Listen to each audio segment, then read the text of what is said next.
शहर हैदराबाद में school bus उलट गई, 12 तलबा स्टूडेंट्स जख्मी। ड्राइवर की लापरवाही के नतीजे में स्कूल बस उलट गई और 12 स्टूडेंट्स जख्मी हो गए। यह हादसा शहर हैदराबाद के मलार देवपल्ली पुलिस स्टेशन के हुदूद में पेश आया।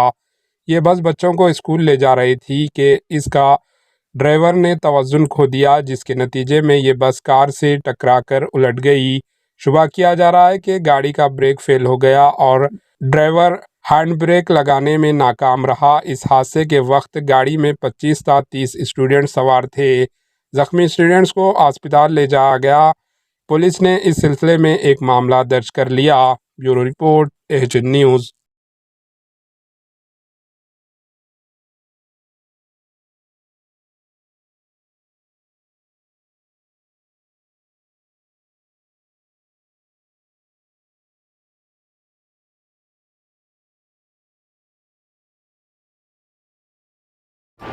एएचएन न्यूज़ को लाइक करें, शेयर करें और सब्सक्राइब करना ना भूलें।